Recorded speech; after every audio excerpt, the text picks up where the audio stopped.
Drop top on a Wednesday, sunroof with the hot top. Talk cheap while you in state, hard life when your heart knocks. Every day is a sin day, always had the bad thoughts. Yeah, drop top on a Wednesday, hey, KQ. Hello, listeners to the Highly Doubted Podcast. I'm your host, KQ, and this is episode 141. What I say, 2 episodes a week, baby. We back in motion, baby. 2 podcasts a week, man. Double the content, double the motion, double the conversation, double the ignorance, double the toxicity, if there's some in certain topics, double the ignorance. This is a double up. But this is normal for me and my OG listeners of the High Dot Podcast. Welcome to the Apple Podcast, the Spotify, the YouTube. You know what I'm saying? Everyone else involved who are listening in your own way, shape, and form. Thank you. Thank you. You have no idea how much this means to me, how much this means to the Highly Dotted crew and everyone who's involved. We appreciate your listenership all across the board. Got to give y'all all the love and appreciation every day or every time that I'm on this podcast. Because in reality, if there were not listeners, this would be very awkward just talking to myself. But that's not the case. All right. So today is a recap again type of day. A lot of stuff was happening. Not the world, but television. I was watching TV, y'all. When KQ watch TV and he sees stuff, ooh, when I run and tell that to the people, whether y'all watched it or didn't, I'm going to make it interesting. So I have some topics about some shows that I have watched and I want to get to them. There's also some other topics that I just have on my heart. We also have some things to address at the top of the podcast just so we get the important things done. I just got a text message from my co-host, Whitley, who is not here right now, but she will appear in this episode. You better not talk about the Olympics without me. The Winter Olympics is on this episode, so I will put that on hold, and we will rejoice with Whitley about that. So I guess I'll just do the topics that I will talk about, and then we'll get to Whitley when she's ready, because apparently she here. She done heard me. I'm in a different space than I usually am, but she hear me and she like, oh, this boy is potting. This boy better not be. I'm not. Faithful co-host, faithful first lady of the podcast. We're not going to talk about the Olympics and the night of the 7 kingdoms without you. So yeah, like I just said in the beginning, there are a couple things that we need to talk about before I even get to the real gist of the show. I do want to give a late RIP to the late Jesse Jackson, an A&T alumni at Geek Pride. He passed away this month in February. It's a big loss to the A&T family. You know, Black civil rights advocate. You know, he was very involved in the progression of where we are as a people today. Jesse Jackson was a very notable figure when I was younger, because that's when the movement was a lot stronger, and a lot more vibrant. And he was definitely at the forefront of that. So Jesse Jackson, your legacy, your accomplishments, all the things that you've done to the Black agenda, we thank you. I thank you. You are definitely with the ancestors now, and they are definitely happy to bring you in and welcome you for all that you've done on this planet for your people. So, yes, RIP to the late Jesse Jackson. A&T, we lost one, but God got him. God got him. So, yeah, man, RIP to Jesse Jackson. I also want to get to the word of the week. Ooh. All right. The word of the week is evoke. Evoke. Evoke. It is a verb. It is to call up or summon forth memories or feelings, to elicit, draw forth, to summon. This is the word in a sentence. Railroad iron is a magician's rod in its power to evoke the sleeping energies of land and water. Ralph Waldo Emerson, February 7th, 1844. And if you would like to find another sentence with the word evoke, find it on your own. But that's the way I presented it to you. So, evoke, to call up or summon forth memories of feelings. Man, I think I evoke that feeling every time I do this podcast. Because when I pod, little do y'all know, I'm still feeling like I'm in episode 1. Especially when I think about all the new listeners or new people that like to know about the podcast, want to get on the podcast. I hope that you guys are listening to see how the vibe is. And obviously it's just me talking. But this is the podcast, and this is just, how it's been and how it's continuing to be, which is a very joyous journey, by the way. We're going to the road of infinity, which means we are always going to keep going no matter what. Right? As long as I draw breath and we are still able to have internet, I will have a podcast every Wednesday and every Sunday. Count on it. But no, man, the feelings that just come from potting or music or anything creatively, I really, I think that's kind of like my profession, really, whether it be work, whether it be music, the podcast, I'm evoking a feeling for people, whether at the job, a good making great memories or creating great feelings with the food and the camaraderie and this just being in the space, the music, when you make a song and people feel or people can relate to what you're talking about or singing about, and that really hits close to home. I know those evoke feelings.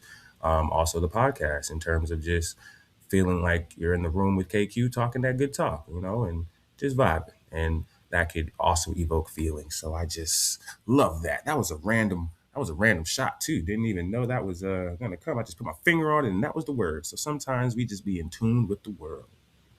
Love to be in tune with the world. So, we are going to talk about J. Cole. Ladies and gentlemen, this is a perfect podcast.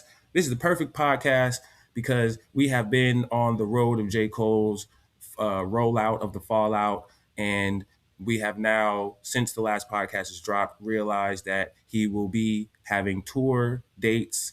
Well, J. Cole is coming to Spectrum. J. Cole is coming to Charlotte.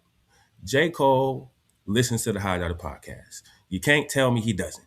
Because this man single-handedly not only did one, but 2 nights in Spectrum in Charlotte. Y'all, listen, this is the Highly Doubted Podcast. My name is KQ. I am in Charlotte. This podcast is a Charlotte-based line mainstream. Understand that this is not just a little rinky-dink area. This is a place that has information and knowledge and real shit that's happening in these Charlotte streets. So am I telling you that I knew he was coming to Spectrum? Hell no. He could have went to BOA. He could have went to the Pavilion. He could have went to another space. Wherever he went, he was gonna sell it out. He chose Spectrum. Why? Now this is gonna be BS because KQ there. That's why. KQ there. That's why he coming to Spectrum. Two. Yes. That's why he's coming. Can't quit. KQ. He know. And if you don't know, then he know. Damn it. So yes, man, Charlotte is definitely the first stop of the tour for J. Cole, which is so symbolic. I'm sorry. What's really symbolic is the last stop is Fayetteville. And I think that is going to be the biggest show, not necessarily because of the hometown, but just symbolically of the album. I know that a lot of people who are not in Charlotte and not in Fayetteville are making the choice of which one they want to go to. This is the part where I just said Highly Doubted Podcast is a North Carolina-based podcast. So we've been talking. North Carolina is talking. the cities and all of the tri-area, we are talking. And for the people who do not know or do not live in North Carolina and don't understand what's happening with all this movement and all these announcements of J. Cole, is that we are debating. We as a state, me personally, no, but I'll get to me later. We as a state are debating which show, the Charlotte show, which is the first show, or the Fayetteville show, which is the last show, because the beginning and the end of this is going to be so damn explosive, right?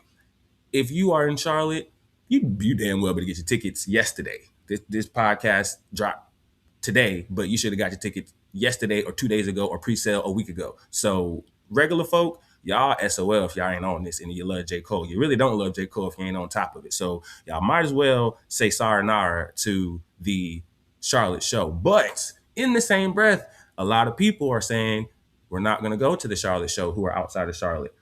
They're going to Fayetteville because they know that what J. Cole is going to do at Fayetteville is going to be so much more of a impactful and emotional.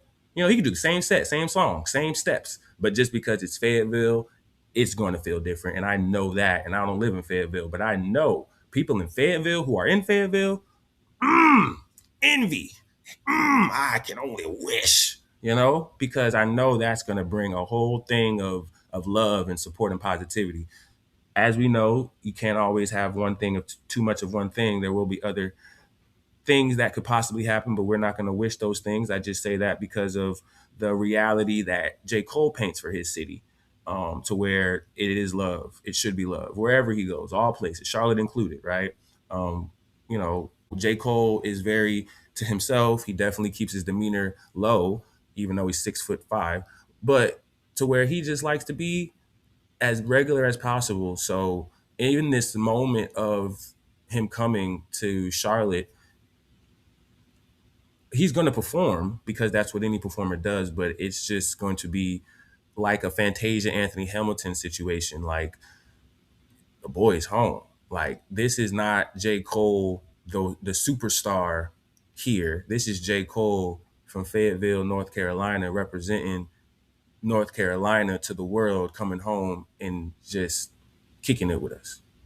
That's how it feels when those Charlotte-based artists come and really do their shows. And that's just how the dialogue kind of goes in between, the breakdowns in between. It's very personal to where you can't do that in other places because you're not from those places. You've never grew up in those places. So when you have that proximity and you're able to sell out so fast, you got to do 2 nights because that's how bad they want it, man. Shout out to you, Cole, man. It's going to be a great show. I cannot wait. I'm excited.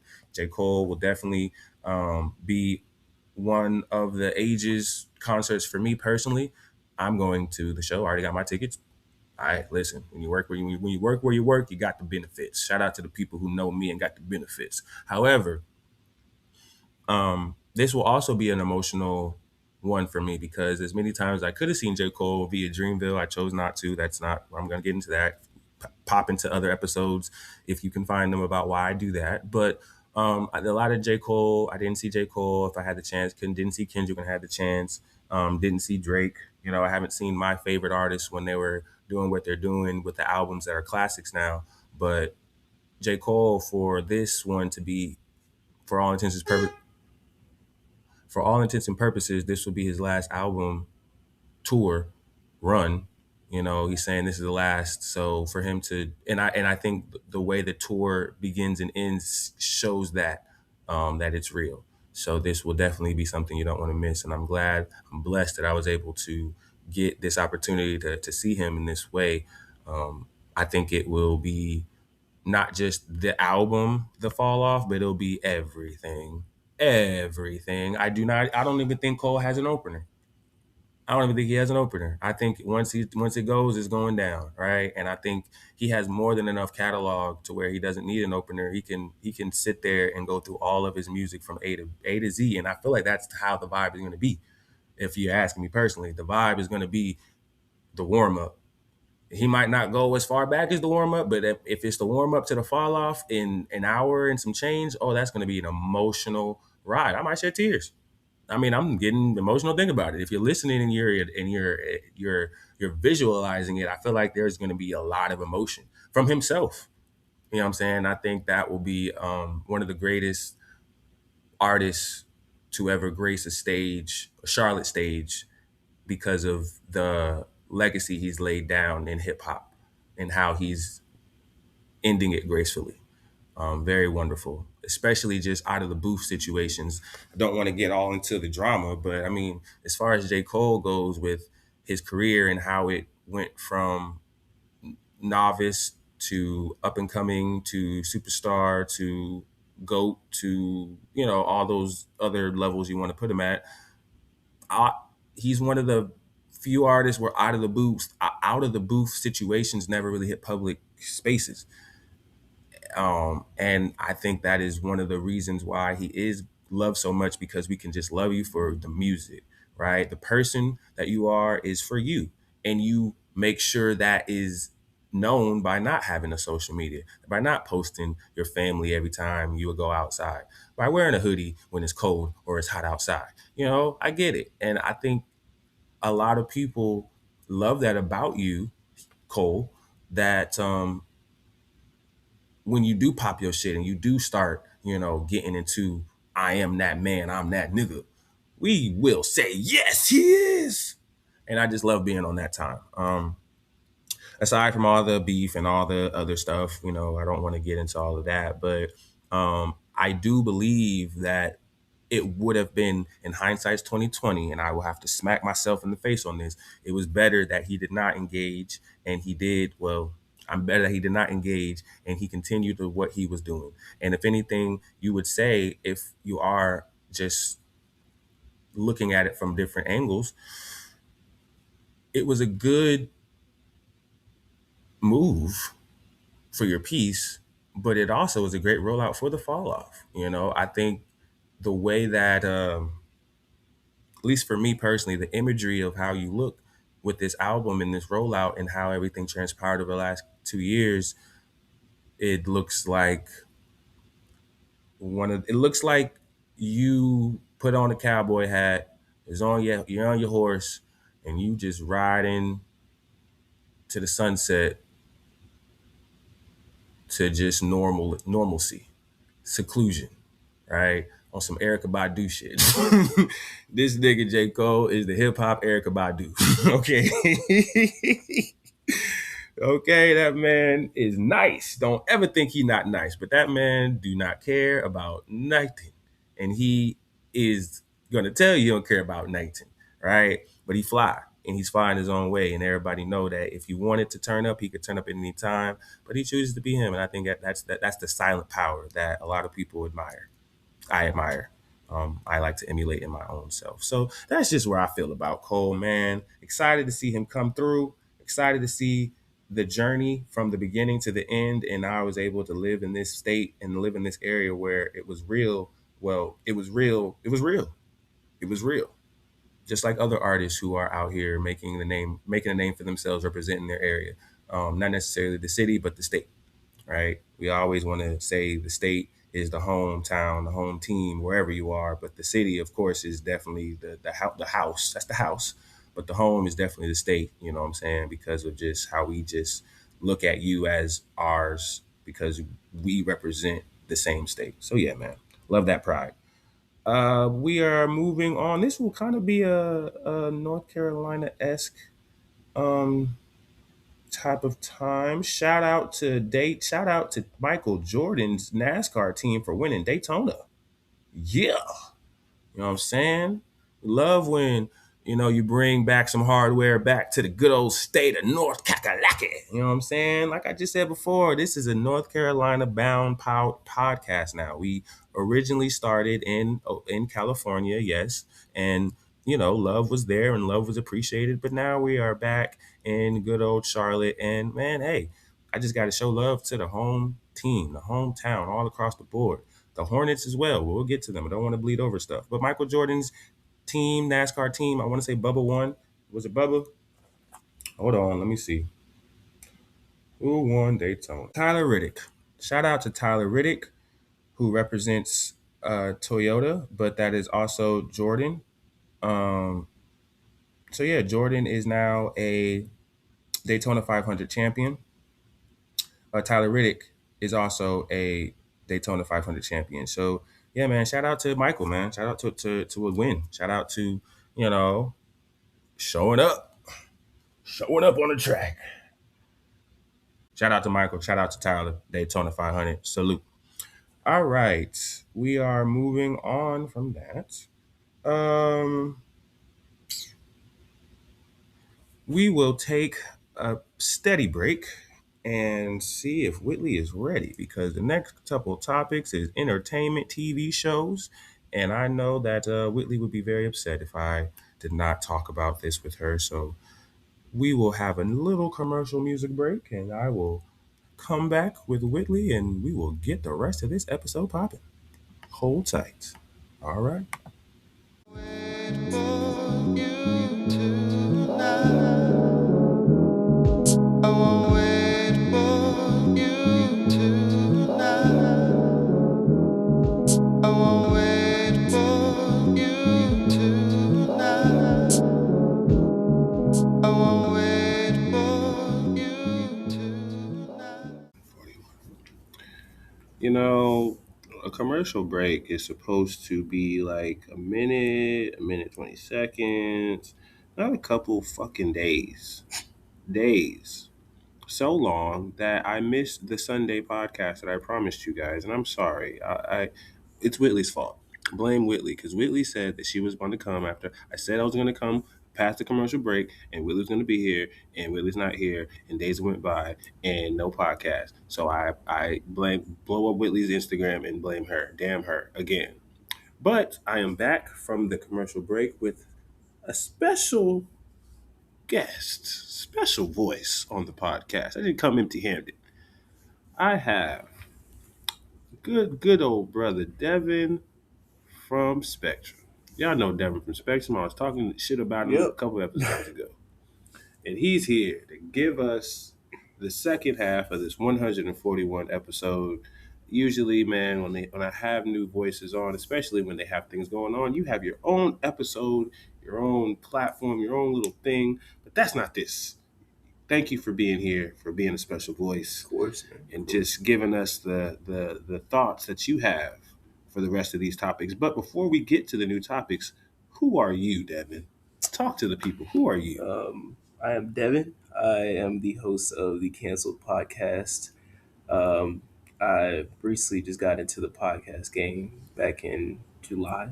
Yeah, so still working on some stuff. Definitely haven't put as much episodes as Kez has been going on, but that's hopefully the goal one day to continue to make success like him in this podcast game. Still learning and growing. Just got finished actually doing a podcast for mine, which we will have hopefully I've uploaded soon. I gotta get the time, but yeah, I'm Devin Smith, straight from Concord, North Carolina. Love the good old 704 area. So yeah, I don't think I have much to go in depth on to myself. I ain't that interested. Don't do that, Devin. Don't do that. Devin is a great podcaster in his own right, on his own podcast. That yours truly was on episode 6, so go check that out. It's another reason why I'm late to give you guys the goodies. No, don't do that. More me. Just go and check him out because I'm on there talking that good stuff now. I we gonna have some more just know. I ain't gonna say too much, but check him out. Check us out. But no, man, he's here for the second half of 141. Before we get to the rest of it, I'm going to talk about it because Whitley said not to talk about it, but fuck Whitley because she's not here to not talk about it. Jermaine Cole, the album. Give us a quick summary because I know if you listen to episode 6, we get into it, but just give us a quick summary of the album and how do you feel about him coming to Charlotte Spectrum? This is actually really exciting. First base, I'm gonna hit off the album. I love the album. It's honestly, it's definitely gonna be up contentions with the rap album of the years so far. Just in the month of February. Besides rap albums, we are getting great albums from. You got Brent Files that dropped his album. Baby Keem actually dropped his album. I saw those albums. I didn't get on those. Bruno Mars is dropping this upcoming Friday. Super excited for this, but with this type of year coming in, I definitely do think that Jermaine Cole has put out a top album of the year contender in my way. Like I said, I listen. I'm a huge fan of the side of 36. This 39. Sorry. With songs that's constantly going back. I feel like every single time I tend to go back to the album, I do tend going back more to the Dis 39. But overall, this is, as we were watching the video earlier, I don't think this will be his retirement album, but this is definitely the end of the J.Cole, Jermaine era of things. And if he wants to send it off in that way, he definitely had a send off album, which I truly enjoy. It definitely was a thing. As you know, I was in the last episode where I got damned for it because I was right about the album. Like I said, my first listen really wasn't that big. I mean, it was just a skip through. It was just a listening. I don't really have no intentions going into it. But then the second and third, I'm actually listening to the album, giving it its full depth, giving the understanding of things. Also, I also listened to the album after seeing um, critics online, more in-depth telling of the story, which you'll see on Twitter, which I usually go through after listening to an album or during the album. So I have more expectation to going into the second listen and seeing what I missed and what I know. So doing that through my second and third listen, I found out I'm like, wow, I might just be listening to one of the greatest rap albums. We probably will. It might be the greatest rap album this decade for sure. Damn. It just might be the greatest album of this decade. Damn. Wow. I never thought about that, but no, I think I'm gonna say it now. Yeah, it might be. It is the best rap album of this decade. Damn. For like I said before, if it's a send off, that was a send off, and I truly enjoyed that from Jermaine. But from coming to Spectrum, this is exciting news for me because not only is it a place where I'm at most of the time in my life, but it's also him coming and seeing him. This is my first time being actually able to see J. Cole. I'm a huge fan. He's my GOAT rapper of all time. It may be a little bit of bias with him being from North Carolina, but this being able to see him would be fulfillment. He's one of my top 5 artists of all time.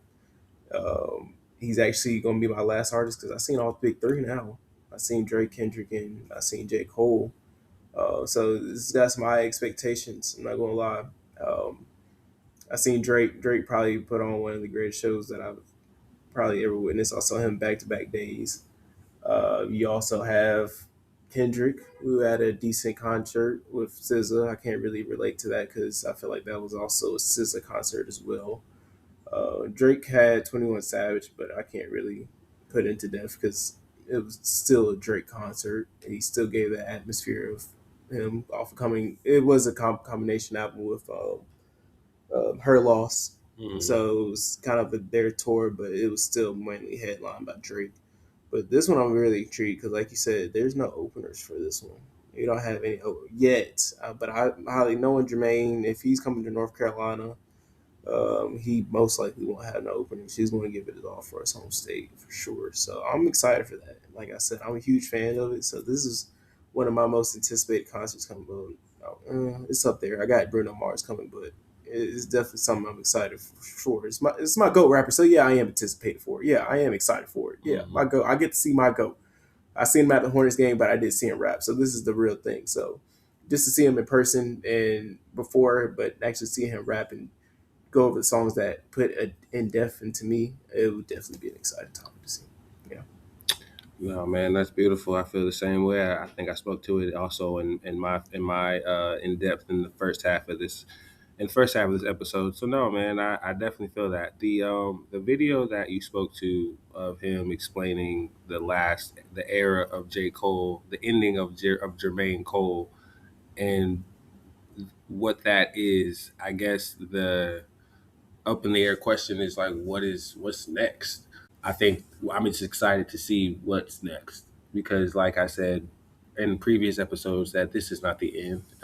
It doesn't even sound like it's the end in terms of how he just sounds in this last album. So, yeah, man. Shout out to Jermaine. I know we talked about it. I talked about it earlier, so we're not gonna get too deep into it. But I definitely wanted Devin to give me his feels of it.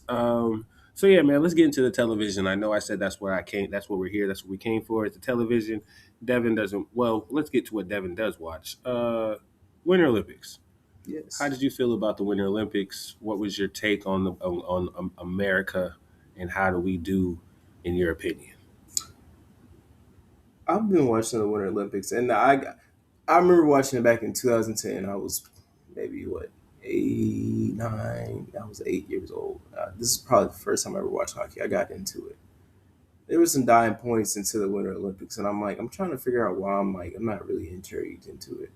It's because America sucks. Mm. America Winter Olympics. It's not like, which I'm not saying we actually did good. We were second in medal counts this year, Mm-hmm. but I got really into a discussion about like, well, I want to get into that later, but I do. Well, what you said, how you were talking about the Olympics, it was amazing. It definitely makes you proud to be an American, even as a black man. That is one thing that makes you feel patriotic. It don't matter how political go. If we can get some athletes in America to do something, man, for us, that makes me damn it patriotic. That makes me feel You ain't wrong patriotic. in that. I feel strong. I don't even watch hockey, but darn it, was I there at 10 o'clock in the morning when I saw that game winner puck go through that net, Mm. and that made me feel like an American right there. We Mm. beat Canada. We beat them in their sport. Mm. That just made me feel like, oh yeah, we're back. We're definitely up.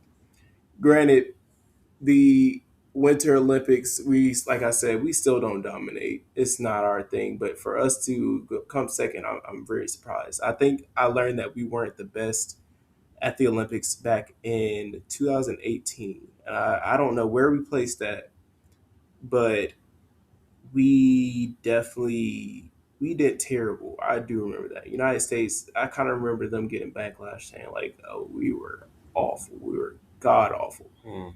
And that made me like, man, we aren't strong in the winter. And it made me go to the point like, where can we actually train in the United States to become great winter athletes? And that's where I'm thinking. I'm like, being someone in North Carolina, you have to have like, for instance, skiing, all this technique. If you're not born in that area, I mean, that's like, I feel like that's just a given. Everybody's used to it. But for people like us in the Piedmont region of North Carolina and going to the mountains, we don't get that opportunity to really just like, we don't have the, it's money. Like that stuff is expensive. Like that's the only way I feel like you are a true winter athlete. If That you're I do feel like a financial part is big.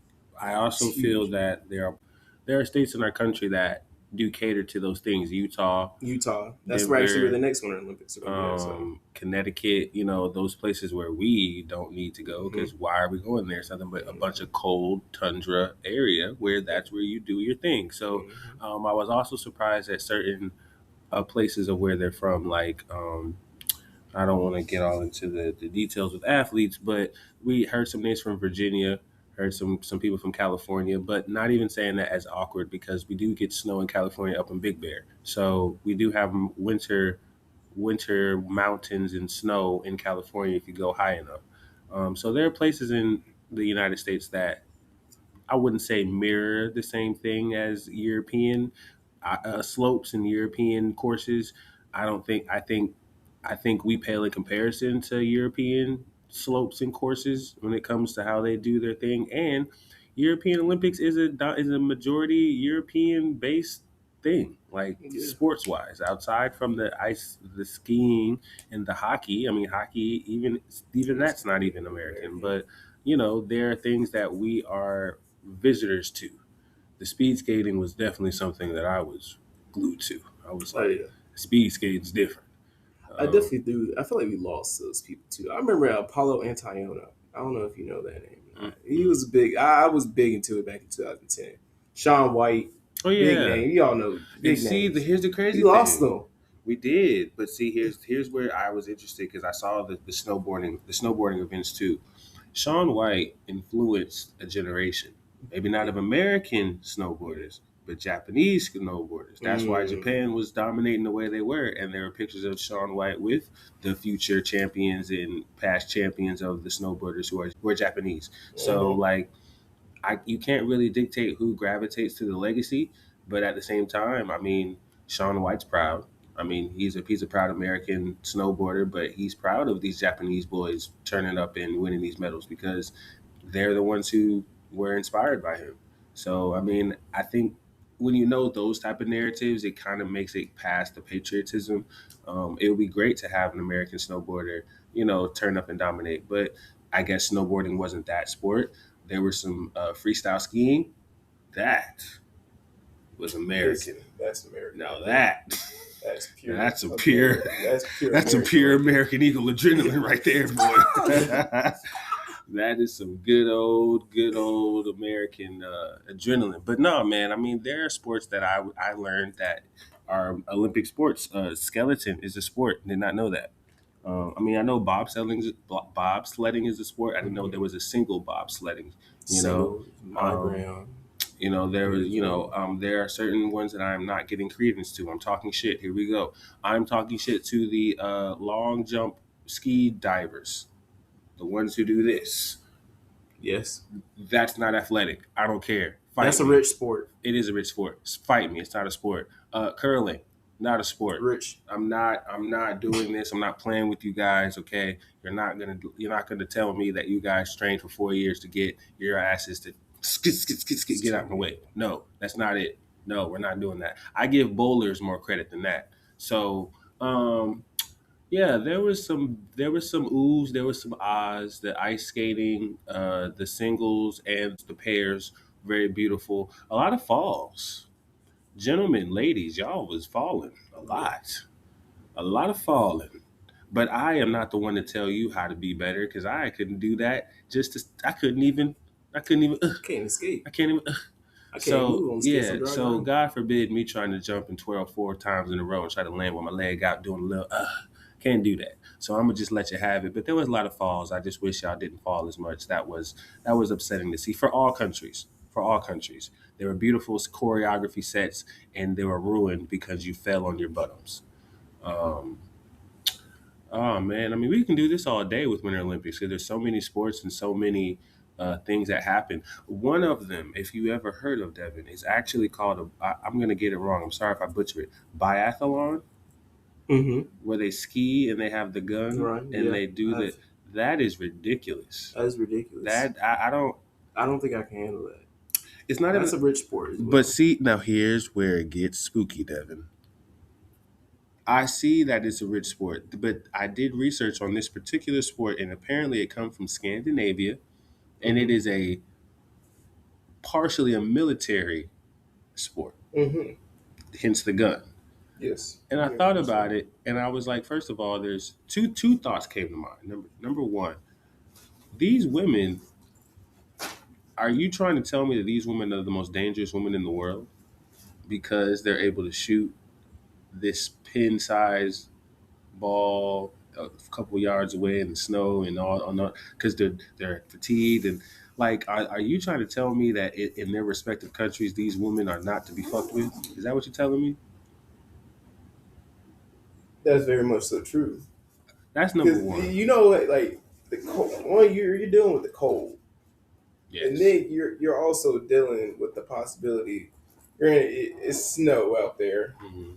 heavy snow. If they had the ability to shoot something small in the snow, Mhm. just imagine what they could do on a dry summer day. Imagine they pissed off. They pissed. That was my whole thought watching it. I said these women are dangerous. I said all of these women are dangerous. These are killers. These are legit killers. These I women never thought about it like have the ability to ski kilometers and kilometers and kilometers and kilometers and get down prone and say I was like, oh, they some killers. That's number one. Number two was there were not any Americans, and I'm speaking truly on the women's biathlon. There weren't a lot of American women, which got me thinking to my second just, where are all the tall, athletic white women? Where are they? bobsled. Well, I asked this question to Whitley and some others, Mhm. and we all said, oh, that's easy. They're not here. It's too cold for them. They are volleyball players. They're Mhm. doing beach volleyball. I said, you know what? You damn right, because we will get a 6'4" white woman from LSU or USC or Arizona, and they will spike the hell out of a Brazilian. Oh, yes, we will. 100%. 100%. And I just felt like, wow. because that was the whole point of watching. It was like, where are the Americans? I said, Dad, first of all, I don't even think none of these white. I don't think our white women like that. I don't even think they like that. I don't even think they want to even be in that situation. Leave it to the Scandinavians, the Germans, the Norwegians, which they did amazing. They died, but they looked amazing. So shout out to that sport that I didn't know of that existed. Um, yeah, man. Winter Olympics is a different breed. Obviously, they do what they do, but the when Summer Olympics holds king, and I can't wait until we get to that. That's going to be a nice little setup for the High Data podcast, and we're going to talk about that in detail. Taking a trip to LA for it. That would be nice. That would be nice. If the High Data podcast is able to get out there and talk out there on the ground, that would be some great good old content. Um, let's keep it grooving, moving and grooving. The Night of the Seven Kingdoms. I know Whitley is screaming. She can't hear me, but I bet she is. I finally have watched it, even the season finale. Now, I'm gonna tell y'all something. People who have not watched this show or don't know this show or don't care to know this show, just skip it and go to the ending because this is I have another topic after, but just skip this segment if you don't want to hear this. From all my people who are House of Dragon, Game of Thrones, and you watch The Night of Seven Kingdoms, I think we can all agree to say that we are invested in this show. We are invested in this side quest of Game of Thrones. We are. But I will also say that don't you ever blue ball us again with some subpar fine finale like that ever again.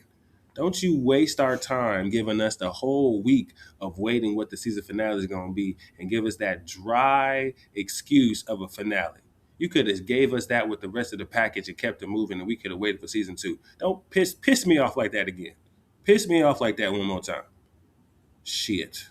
But it was beautiful. It was a beautiful, beautiful way to wrap it up and give us a cliffhanger for season 2. So I do like how they ended it. But yeah, no. Whitley's not here to really give us her take, but if you haven't watched the show, it's about Sir Duncan, who is a knight who has been talked about in certain parts of the original Game of Thrones series. And he's basically known as a very honorable knight who did a lot of honorable things while he was alive. And this is the tale that he has, and we're watching him. He has a Targaryen as his squire, and he has raised him to be the best king or the best king of Targaryens in a while. So this is just the story of that. So yeah, just a whole lot of side quests that we are able to see, and they're enjoyable in nice little 30-minute bites. I'm very surprised that I was hooked in 30 minutes from each episode, but if they're going to do 30 minutes like that, they need to make more episodes. That's just my opinion.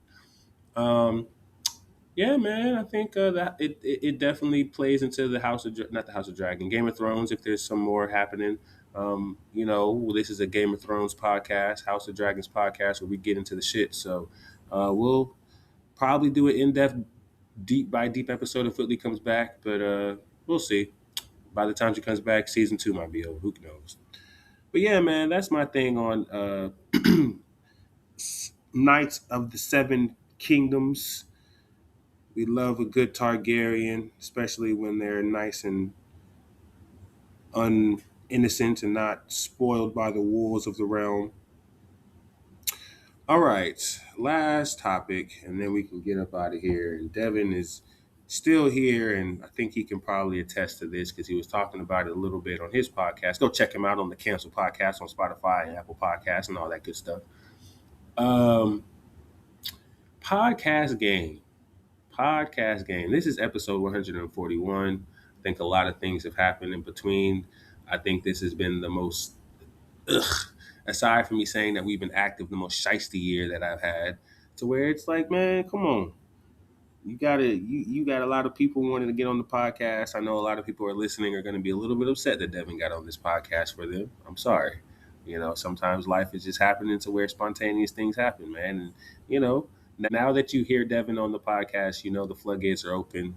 There are going to be some people who are definitely going to be on this podcast more frequently and talking it up and chopping it up. And Devin's going to be back, and he's going to be chopping it up. And, you'll even get to know Devin more as we get deeper into the road to infinity. It's all there. But no, I'm just glad, again, that the podcast is generally just growing where it's going. And I think that's really the podcast game, right? You got to let life. You got to let life live. And if you don't, then how would you have content to talk? I have told people that I have 140 plus episodes. I'm sorry. I mean, it is 140 plus, but I've had 100 plus episodes, and someone was like, how do you have 100 plus episodes on a podcast? What the hell do you be talking about? What could you possibly be talking about for 100 plus episodes? And I said, life, bro. Life, brother. Things. My life is interesting. I do things. I do things before I even got. If everybody who has been on this podcast journey knows what life has been like, you've been there from episode one. God forbid you have listened to the bonus episode, so you know this is well over 141 episodes. This is well over 150 episodes. I am well over the line of milestones because we're not counting the bonus episodes. I love to do that. I haven't done bonus episodes in a while, but that's where, I just got to pop my shit real quick. But no, man, being blessed to just even talk to Devin, because we did a lot of episodes before this live recording, to where, we were doing a lot of podcast talking, working, trying to get, his podcast and topics and things together, to where it's a nice thing to know that at this point, being where I'm at with it, going through the journey of it, it's still growing in its own way, not necessarily visually like I did in the past with the last couple episodes that were, on the timeline, but you know, to give is to give is to take, XYZ, the rest of the words. Um, yeah, man, I just roll with the punches. But yeah, moving forward, I'll definitely have some more people come on the podcast. Definitely have that 2 episodes a week, like I've been saying. I will no longer have distractions and people saying they're going to be on the podcast and they're not. Yeah, I'll be talking that shit. I'm petty. I don't care. But yeah, no, man, life is definitely going to start happening. The ACC championship, like I said earlier, is going to be going. So I'll be talking about that. A lot of things I'll be covering. So even if life is boring, if I'm at work, work is still life and work is still cool. So I can talk about that. And people like basketball. It's going to be March. So why not talk about the most important tournament that's happening while things, yeah, come on now. So yeah, that'll be me. Uh, just giving up the podcast jewels in Charlotte, North Carolina, the greatest podcast in the world in the QC 704. Throw your foes up to all my people and all the people around the world who listen, because I see the people, I see you people around the world listening. I see you. I see my algorithms. I appreciate y'all too, man. All people in other neighboring states. I see you. I see you listening. I see you. But I ain't got. I ain't. Do I have another topic? Because all my other topics are on Devin's podcast, so I'm not going to give you a double take of what I already said. Because that's cheating you. I'm not going to cheat you. But I ain't got no other topics. I ain't got nothing really to talk about. Actually, I do. This is actually a response to Devin on his podcast to what he was saying, and I think I want to bring it to my platform so I can, it'd be the same thing, but it's just more centered around the highly doubted vibe. Devin says something of the sorts of, "Does a woman create the man that she hates?" Or it's more of a statement. Women create men that they hate. Mm. And I don't 100% disagree with that statement, but I also do believe that that is a choice. Um, Reinforcement of what you hate, to say this is what you hate, is a benefit to you, because if you stop being around things that you hate, you have nothing else to say. I think all the happiest women who are in love don't have nothing to say. Mm. I think the ones who really are love, the ones who say they love, don't have anything negative to say about love. And the ones who are healed are the ones who understand that there are situations that happen, but it should not change who you are at your core. It should not change how you love. It should not change how you view love. It should not change how you move with love. Be more careful and cautious. Don't be a fool, but don't be different. Um, I think that's the biggest thing. And sometimes, even though you are trying to figure out who you are in this life, you have to make sacrifices. And even in those sacrifices, you have to be alone and be isolated and figure out yourself. And sometimes people understand, or sometimes people don't understand. But I think I'm the type of person where I try to be very understanding and also communicate the best way I can to, speak to what's going on. But sometimes you can't. And sometimes my best version of just expressing myself is nothing. I rather say nothing than say something and I can't unring a bell. That's my biggest fear. Because then, and you could totally regret it. You didn't mean to say it, but you said it. And I feel like even in that, you made a choice to where you could have shut the fuck up. And that wouldn't be something that could be said to reinforce what she has to feel. XYZ, I hate men, blah, blah, blah. I feel like a lot of men just need to shut the fuck up. And that wouldn't be a narrative. There's a method to my madness, people, when I talk about these rants. Yes. But I rather just find, I'd rather find love in myself, before I really start to confuse someone about what I think love is. I ain't gonna lie. Devin knows what I'm talking about, but K3, someone at our job, said something very prophetic. He's a wild boy, but he be saying very prophetic things. He said, sometimes we don't know what love is. I said, what do you mean by that? He said, most humans have a false understanding of what love really is. Mm-hmm. We just define love of how we perceive it. But that's not what love really is. We have a perception of what love is from our own personal experiences, but that's not what love really is. And I said, you know what? That's very true. That's very true, because certain people's version of love I don't agree with. Mm-hmm. It could be toxic. It could be Very possessive. It tough. could be it could be, overbearing, Yeah. But that's their version of love. And that's where it's like, he's actually right. So, but are they wrong? Are they right? That's why I feel like they're wrong, because remember, that's also when we got to the top saying that's why I feel like women create the men. They hate it because I brought it back up. So I'm like, But and it goes both ways, want though. the toxic love. They want this in a way, and I feel like that's where a lot of majority of the women are. I feel like definitely. I know we're not probably going in there, but that's where I feel like we're in the way of like women are definitely like they're creating that toxic mindset of love when it's really not that. Okay. I definitely. This is also me as a Christian man. Like I see what love is. Like I read this the proverb, right? Psalms, all this proverbs. So I may be getting the verse wrong, but that's what I base my love off of, and it's genuine. It's loving is easier than people make it. Okay. Well, hold on. Okay, let's back up. Mm-hmm. Let's back up, because now we cooking with fire. Now, is your love conditional or unconditional, or were you raised off conditional or unconditional love? It's unconditional. Unconditional. Unconditional. I can definitely look at things past of what happened, and I'm still going to love you. The thing about me is I feel like I definitely do know what love is. It's not even just coming into like the relationship aspect of stuff. This is me seeing a random person like that just is a terrible person, but it's also based on personal beliefs as well. I mean, I'm not going to randomly love a random person.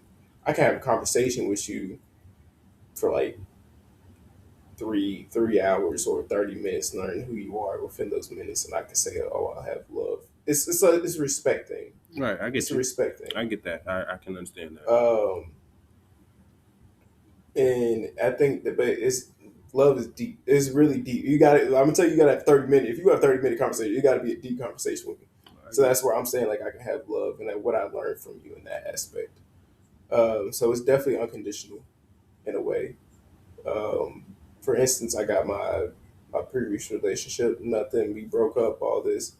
At the end of the day, like I'm still gonna like I still got love for the girl. I mean, it's not like the same love that I carried, but it's definitely like I'm still gonna have love for her in a way. I got love for friends. Um, this is me as a Christian man. If you go beyond things, like I know you personally, I know the person deep down. Like I still got love for you in a way. And I'm still gonna love for you because at the end of the day, I would be that type of person. I'll die in front of a bullet for you. Mm-hmm. There you go. And that's where love is stronger than support. I feel like a lot of people think, oh, you got to support somebody to love. No, you don't. You don't got to support nobody to love them. Cool. You don't. You know who that person is. Granted, they may be doing stuff wrong, but at the end of the day, they'll probably do the same thing for you. And that's what I hope to get in return in my love back. Nothing like back toxic. Reciprocity. I do think the one thing that would be helpful with someone who expresses unconditional love is reciprocity. Not to the Mm-hmm. not to the mere extent, but at least to a point of attempting. That would be, the slightest type of satisfaction is some type of reciprocity. Um, but to me, it's a red pill, blue pill. So if you choose the blue pill, that is unconditional love, then that really it's a rabbit hole that goes deep down to where if you have not been raised or you do not understand or move in the concept of unconditional love, you do not understand how one who does moves and does things. Mm-hmm. Like, and I think it's unfortunate, but it is like I can see where you're coming from living from a conditional love. Like it's more understandable to see why you live in those, if this happens or this happens, you're out, or, like the concept of getting kicked out, you know what I'm saying? Or just the threats of just being in survival mode, right? That type of thing is like if you are not meeting these conditions, then the love is gone, and you're in survival mode. Or I'm changing the vibe to put you in survival mode, and I think that is, especially coming from a parent, I think that's just wrong. And if that's what you instill in your child, then that's what's going to go into the world. And I don't think that's right. Not saying everybody knows how to handle unconditional love, even if it's given to them. I've seen that too. People who have had conditional love, who have been given unconditional love, just don't know how to manage it or don't know how to move with it just off of it not being something that they're used to. And then they go to what they're used to. Um, but I guess for me, I learned that if you have a label like a lover boy or someone who is in a space of unconditional love, then you lean into it. You don't necessarily have to defend it. That's your, instead of it being your armor and just your armor, make it your sword too. So like I personally feel like I have love for a lot of people to the point where I know who I am, to where I have to give you this much and that's it. Mm-hmm. If I give you any more, I lose myself in it, in you, and whatever. And I Mm-hmm. think that's like, you just have to understand. If I understand things from your side, you have to understand things from my side. And I think that's something that I probably am learning about myself in real time. And it's kind of something it's hard to express. It sounds crazy to a degree, but I think that's where, if I'm saying it out loud and I think, and it brings me peace of saying it, then it's true. So at least to me. And if it makes sense to me, then fuck it, I ain't gotta care. I'll express it to you, but if you don't accept it or understand it, then it doesn't matter because that's who I am, or that's how I am feeling with it. So, yeah, love is different for different people. I've realized love can be conservative, but to someone else it looks selfish. You could say someone who wants to just give you the world, someone thinks it's too much. You're doing too much, not enough, vice versa. I feel me personally. I feel like we have a definition of love. I feel like it's a set definition, and we tend to try to put it in different categories and try to make it into different subjects. But I really don't think it is. And I'm like, I feel like that's what we're missing out on. And there can be like subs of like love and how it's put out, of like broken down. But I feel like we often turn it into like a bad thing, like the toxic ways and stuff. First Corinthians, I believe that's what it is. Yeah, First Corinthians chapter 13. And that's the whole like concept of love. That's what I base love off of. It's not gonna be perfect, but I feel like we have to be perfect in love. Like you have to be perfect in being toxic in a way. Like you have to be like you. Oh, I want my man to be like this. I want my man to be like that. But I feel like we just miss like the full on concept, and I really do. Which is really it's just First Corinthians chapter 13. I truly do believe that that's love. If you want to go into depth for that, go. Like I said, go read the Bible. This is me being the Christian person, not myself. So I mean, whatever it is, but Christian or not, or any other, I feel like that is the true definition of love. At the end of the day, I feel like if not, as me as a Christian can do my due diligence to definitely give love, everybody should understand what love is, and I think that is the perfect definition of what love is. And that's how I base myself off of. And that I feel like that you're truly what I've been growing up from my parents and also reading that, which I got more into last year. And then just also songs as well. It's just love is a serious thing to me, as you can tell. I'm going to do about this.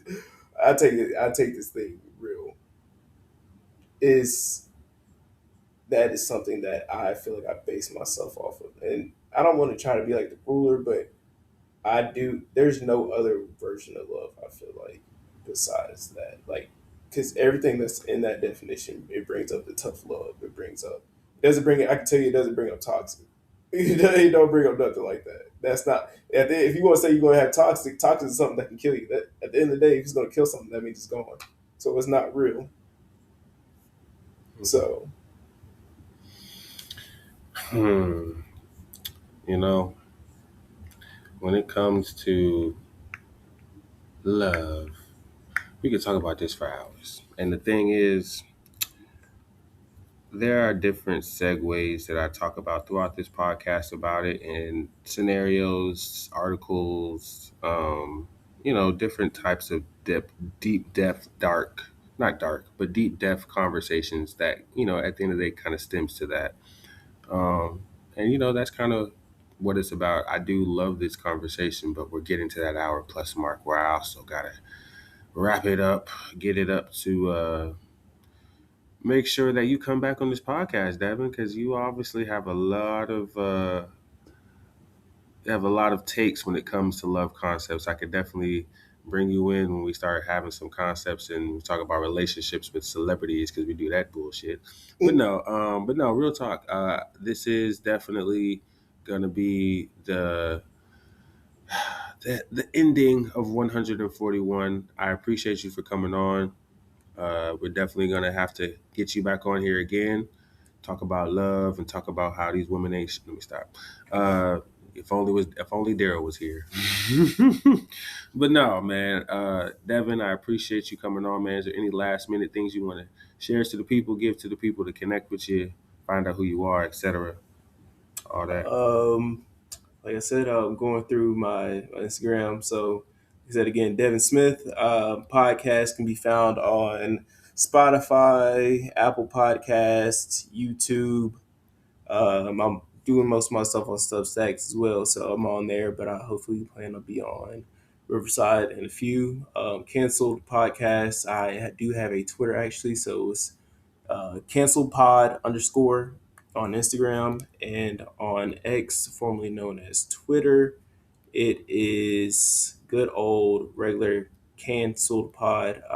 Under the username of Niners 3611 as well. So yeah, that's where you can find me. Hopefully, I'll try to get more on the social media platform as well with uploading things, putting more content out in that way.